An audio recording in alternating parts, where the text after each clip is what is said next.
We left Colorado and are driving to the town of St. Francis. We found a city park there that'll allow you to stay for free for 3 days if you're not hooked up to power. But if you want power, yeah, I believe it's $25 a day. They have a dump, they have water, and they even have a bathroom with showers. We're looking forward to really checking out the town. We are in St. Francis, Kansas. It's a cute little downtown area. It looks like it has an old theater, museum. What you would expect, I guess, in a little town in Kansas. There's the motorcycle museum. It's a closer look on the movie theater.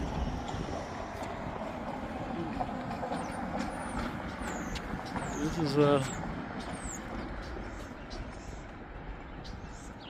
we're at the movie theater.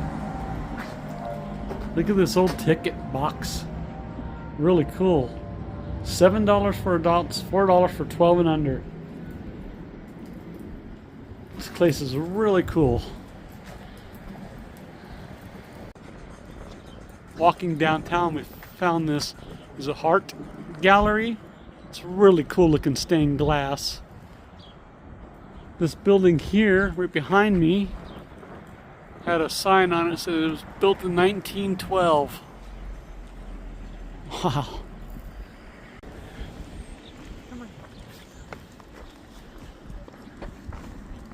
It's a mural of says there's no place like St. Francis, with all the grain silos behind it. I love it. We're out there, a little rest area by the road. They have a Cheyenne County Veterans Memorial. I always like to look and see if my last name's on there. I have a unique last name, so not too many people have it. We're at the St. Francis Dog Park, letting Bear enjoy a little freedom.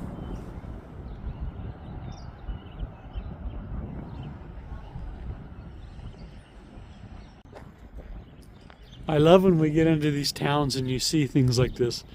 Ron Evans, Apollo 17 astronaut mission, December 7, 1972. And he was born in St. Francis, Kansas, 1933. Wow, that's really cool.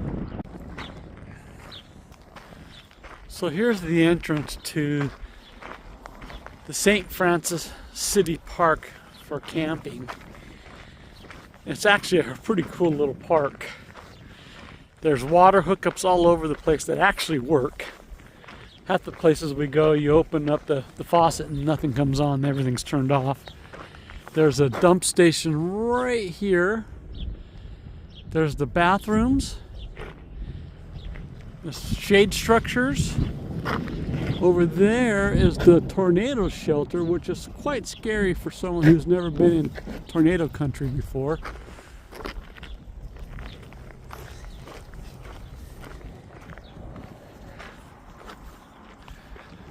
You see, we're parked back up there.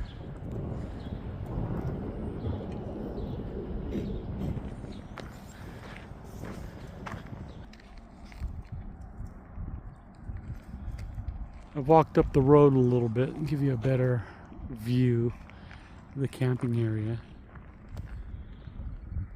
They do have frisbee golf here if you're interested in doing some frisbee golfing.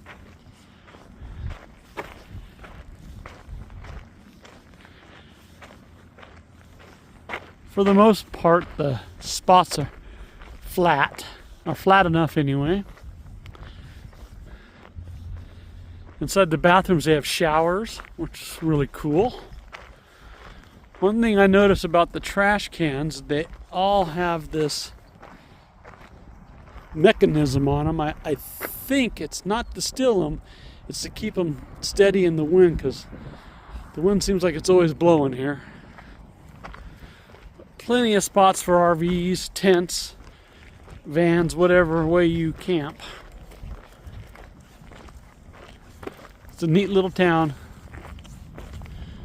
Cool little campsite. 25 bucks if you want electricity, free if you don't. 3-day limit. From our actual site, you can see one of the water spouts that they have here. In front of the main street there's the emergency service building, which we believe is the fire department. It looks like, I don't know if that's the city yard or an asphalt company.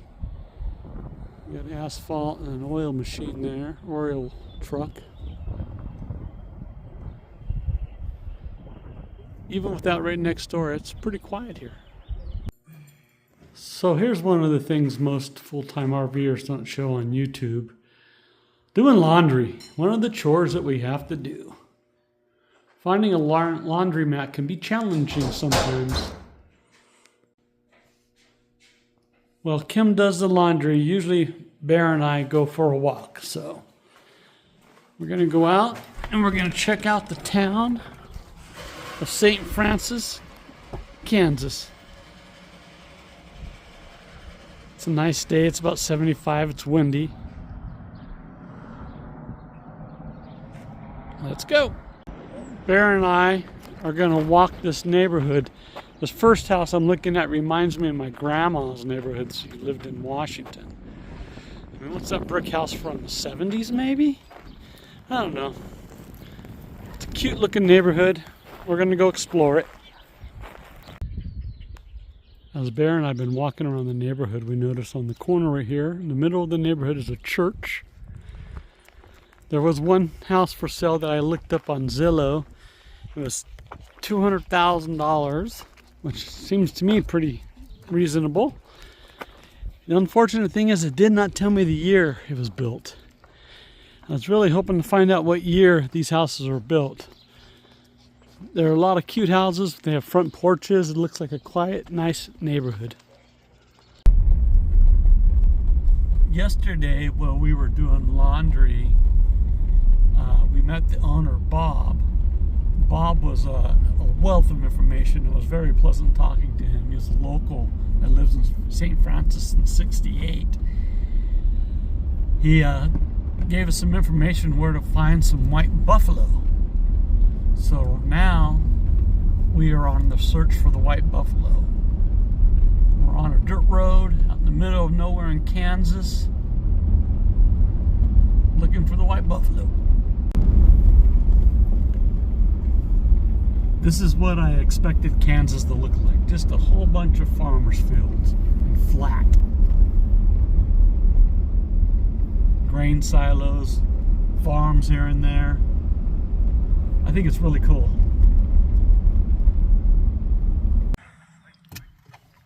Well, big shout out to Bob. He led us on, he gave us a map and led us right to these white buffalo. There's a whole corral full of buffalo. I think I see one white one and one. Oh no, there's like 3 or 4 white ones. Way over there where these guys are corralling them up.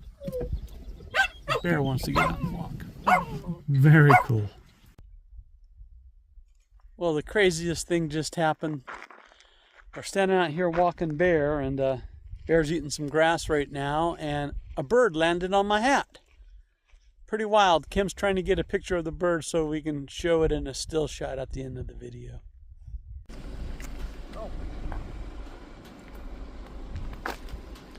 We stopped at Cherry Creek Encampment. It's pretty cool. Oh look, there's an Indian up on the hill.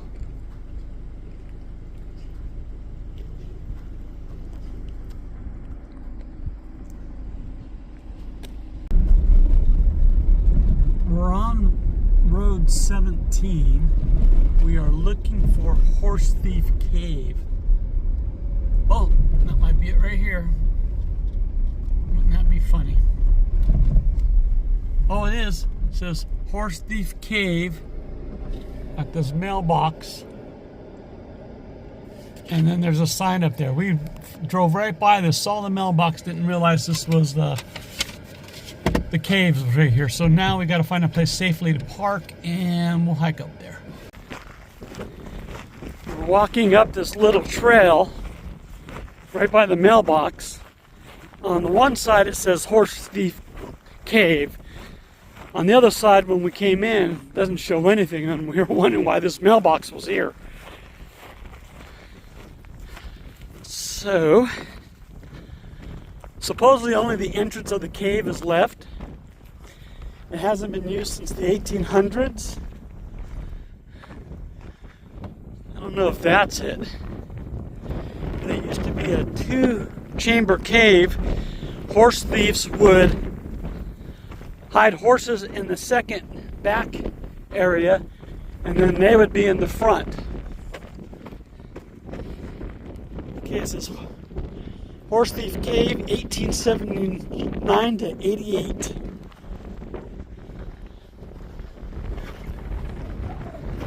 It is a bit windy out here.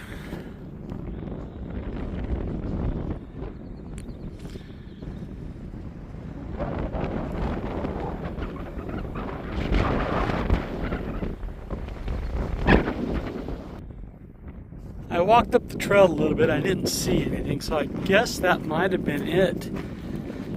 That opening that I just showed.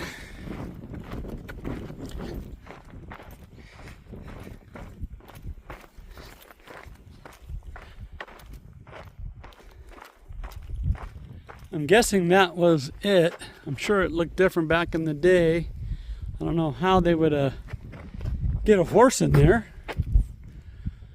But either way, it's still been it's been nice looking for it. I'm gonna go look in the mailbox and see if there's anything in there.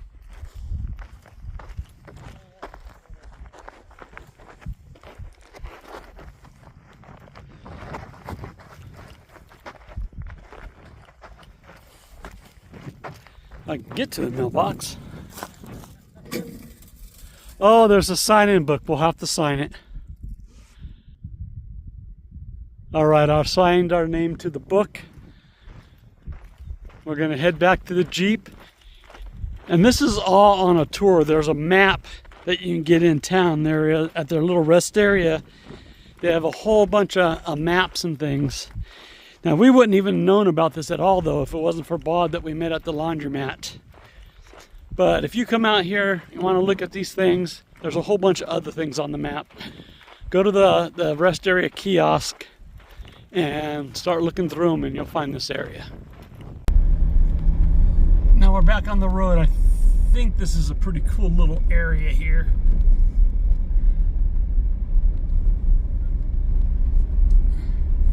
It's a little windy road.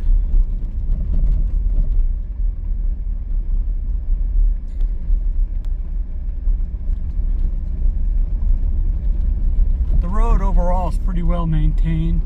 On this little windy section, there is a little sandy area. But other than that, I think most cars can get through this. You just have to take your time.